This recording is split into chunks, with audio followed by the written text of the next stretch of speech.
Imagine a species that conquered the skies, mapped the oceans, wired its cities with light, and shrank the world into a screen. Yet despite this evolution, it lies awake, numb, restless, hollow. We were promised that more would fulfill us. Faster cars, smarter phones, bigger homes. But here we are, surrounded by everything, and starving for something real. So ask yourself, what did we trade for convenience? And was it ever truly ours to give away? Because in this hollow era, it's not scarcity that haunts us. It's the unbearable weight of excess. This video is not about decluttering your closet.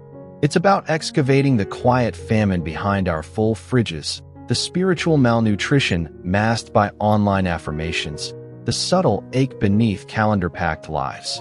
This is Hollow Era Minimalism, a rebellion not against things, but against the illusion that they're enough.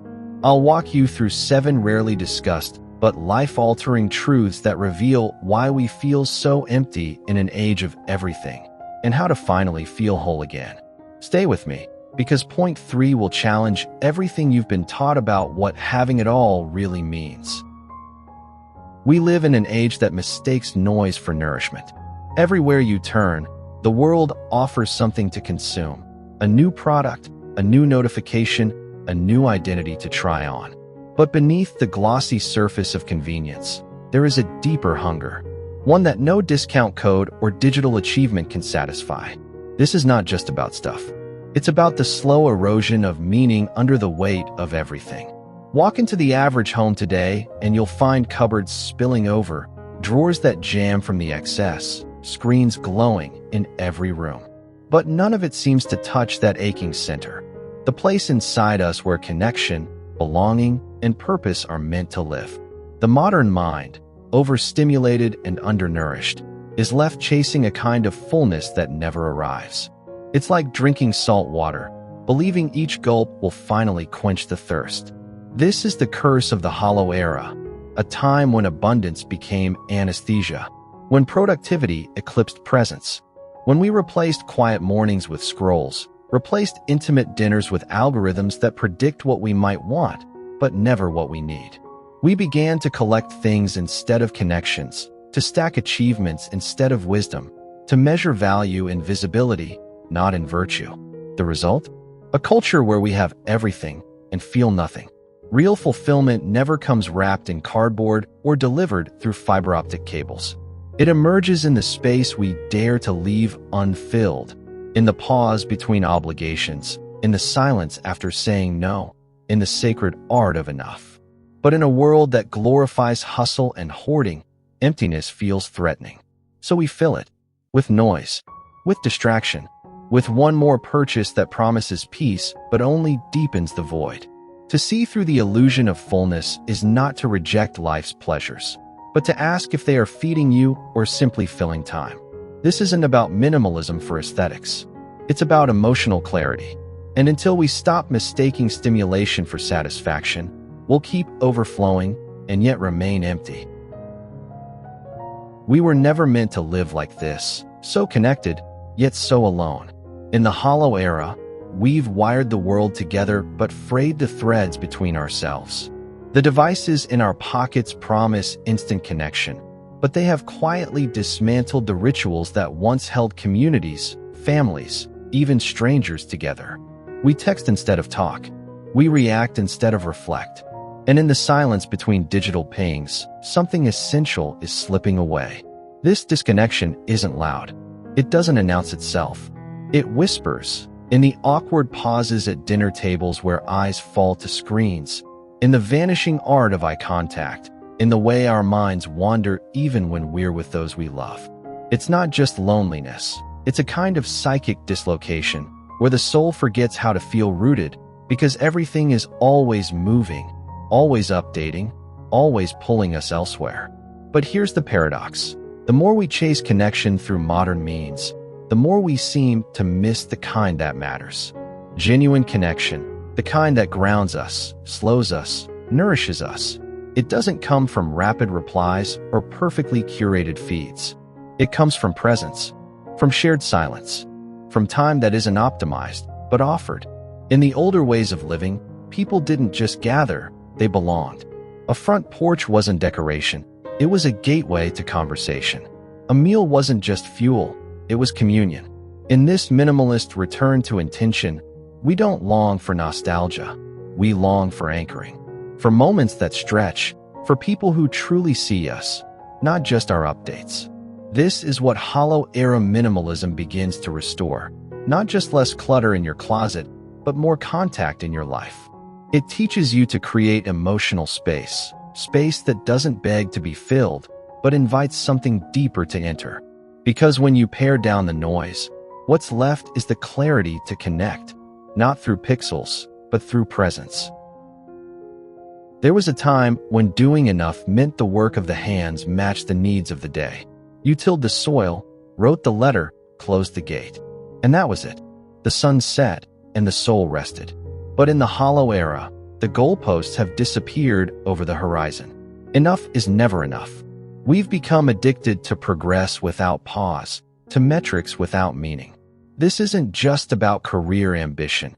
It's about a cultural compulsion to be in constant motion. Every moment must be optimized, monetized, or made visible. We can't simply enjoy a walk. We must track it. We don't just rest, we recover, as if relaxation needs justification. Somewhere along the way, achievement lost its grounding and became a treadmill, one that accelerates with every step. The tragedy here is subtle. It wears the mask of success. You feel productive, yes, but beneath that busy rhythm is a gnawing fatigue, a sense that life is slipping through your fingers even as you check off every box. You're hitting milestones, yet missing moments. You're ascending, but where to? This is the great lie of the Hollow Era, that your worth is tied to your output, that rest is laziness, that stillness is failure. But the truth is older than industry and deeper than data. You are not a machine. And the soul has its own seasons, its own sacred idleness that the clock cannot measure. Hollow Era Minimalism offers something radically subversive in today's world: permission to be still without apology. It invites us to decouple identity from achievement and to ask a different question, not how much did I do today, but did anything I did today feel true? We do not escape the hollow by doing more. We escape it by doing less of what doesn't matter and making room for the kinds of actions, connections, and pauses that replenish rather than just reward. In the quiet corners of our homes, behind closed drawers and forgotten closets, lies a truth we rarely speak aloud. We don't own most of what we possess. It owns us. Every object, every subscription, every stored item once bought in the name of freedom slowly becomes a thread in the net that keeps us tethered, distracted, and heavy. We tell ourselves we are collectors, curators of a life well lived. But deep down, we know we are prisoners of our own plenty. The Hollow Era has taught us that having more is being more, that ownership is a form of identity, that the self is something we assemble piece by piece from brands, tags, and trends. But ownership in its current form is not liberation, it's obligation. Everything you bring into your life demands something in return: time, space, attention, worry. The more you have, the more you have to manage. And in managing it, you become the managed. There was wisdom once in having little, not because of lack, but because of clarity. When the home held only what served the hands and nourished the soul, life had texture. Objects had story. Today, abundance has erased intimacy. Our things don't speak to us, they drown us out. And in that noise, we forget how to hear ourselves. Hollow Era Minimalism doesn't ask you to live with less for the sake of aesthetic purity. It asks you to reimagine ownership not as possession, but as stewardship. What would your space feel like if everything in it was chosen with reverence? Not for its price or prestige, but for the way it supports your values, your energy, your peace? You don't truly own what you fear to lose, or what clutters your path to presence. The only real ownership is of that which frees you. There was once a rhythm to life that honored the unseen. The hour before sunrise, the hush of dusk, the shared silence of a meal untouched by devices. Time, then, was not a commodity to be carved and spent. It was a companion, moving alongside us with grace. But in the Hollow Era, time has been carved into segments, optimized into tasks, devoured by urgency. And what we've lost is not just rest, but reverence. We now speak of time in metrics: hours billed, minutes saved, seconds shaved off routines. Even our rest is scheduled, gamified, made efficient. But in chasing productivity, we've drained the soul of its rituals. We've forgotten the beauty of a moment not measured. The kind of moment that lingers in memory not because it accomplished something, but because it asked nothing of us, except presence. This is where the modern world deceives us. We think we lack time, when in truth we've traded it, subtly, daily, for convenience, distraction, and stimulation. We scroll through the sunrise rather than sit with it. We answer messages during meals rather than digest conversation. The sacred pauses that once framed our days have become noise-filled gaps we rush to fill. But here's the truth: Hollow Era Minimalism whispers in the quiet. Time doesn't need to be managed, it needs to be met again. Reclaimed, ritualized, honored. A single undivided hour in stillness can nourish more than an entire day of efficient chaos. To bring back sacred time is not to retreat from life, but to re-enter it more fully. Light a candle before sleep, not for function, but for finality. Wake before the alarm and just sit, not for output, but for orientation. These small rebellions slow the current of acceleration, and in the slowing, we remember who we are. Because time is not a calendar, it's a canvas. And in the Hollow Era, what we paint with our presence may be the last real art we have left. Once, privacy was a sanctuary. The self was something sacred, unfolded slowly across years, revealed in chosen moments to chosen people. But in the Hollow Era, we live in constant exposure. Our thoughts, our meals, our milestones turned into content. We've blurred the line between living and performing, and somewhere in that blur, authenticity has begun to evaporate. We've been taught that to matter is to be seen, that visibility is validation. But relentless exposure comes at a cost. When everything becomes shareable, nothing feels safe. The quiet joys, the quiet pains, once honored in private, are now offered to a crowd that scrolls, not listens. And the more we expose, the more we begin to curate, not just our lives, but ourselves. What remains is a polished shell, always performing, always pleasing, yet internally, quietly disappearing. This is the paradox of the digital age: to be everywhere, yet feel nowhere. Our days are documented, but rarely digested. Our faces are recognized, but rarely known. We speak endlessly, but rarely feel heard. And in that constant performance, we forget the beauty of things that grow unseen, like trust, like stillness, like selfhood. Hollow Era Minimalism does not call for isolation. It calls for protection, not of your image, but of your essence. It invites you to withhold, to savor, to let parts of you remain untouched by commentary, to find joy in the unshared, strength in the unseen, and identity not in reactions, but in reflection. Because when everything is public, nothing is personal. And when nothing is personal, we begin to vanish into the roles we think we must play. But you were never meant to be a brand. You were meant to be unfiltered, unfinished, unbroadcasted. Privacy isn't hiding, it's healing. And in reclaiming it, we remember how to belong to ourselves again. In the orchestra of modern life, silence has become the missing instrument. Noise surrounds us, constant, curated, inescapable.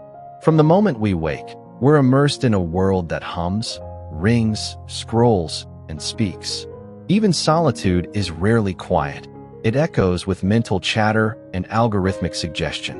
But in the Hollow Era, the absence of silence isn't just an environmental shift, it's a spiritual erosion. We forget that silence is not empty. It's alive. It's where thoughts settle, where emotions rise to be acknowledged, where the soul exhales. In older times, silence was a companion. It lived in the woods, in chapels, in early mornings by the fire. Today, we flee it, filling every pause with sound, every gap with content. We fear silence because in it, we might hear something we've long avoided, ourselves. But it is in silence that truth takes root. That direction emerges without demand. Hollow Era Minimalism, at its deepest level, isn't about space or schedule. It's about listening again. Listening to your own breath without distraction. Listening to the world without narrating it.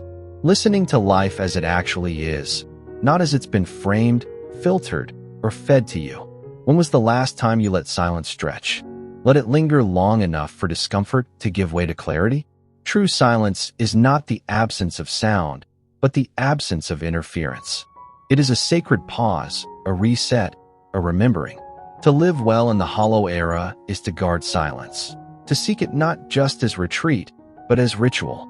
A few minutes before sunrise, a quiet walk without music, the decision not to answer. These are not small things. They are revolutions in a world addicted to noise. Because only in silence can we hear the voice that matters most, not the world's, but our own. In a world that offers everything yet leaves us feeling hollow, the true revolution lies not in acquiring more, but in reclaiming what's been lost: depth, presence, and the quiet power of intentional living. Hollow Era Minimalism invites us to step away from the noise and distraction, to rediscover the spaces within ourselves that have been starved for meaning. It's a journey not of deprivation, but of profound freedom, a chance to live with clarity, purpose, and genuine connection. If this glimpse into the hollow era has stirred something within you, there is more waiting to be uncovered.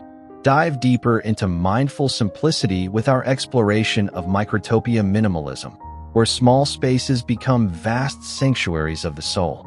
Or journey into timeless insight through elderly wisdom, where ancient truths illuminate modern struggles. Every step you take toward understanding these paths enriches your own story, bringing you closer to a life well lived, not cluttered by excess, but filled with intentional grace. So, when you're ready to continue this exploration, browse through our playlists and discover the rhythms of slow living, mindful growth, and purposeful existence. Your path to fulfillment doesn't have to be traveled alone. Let these ideas guide you toward a richer, quieter, and more meaningful way of being.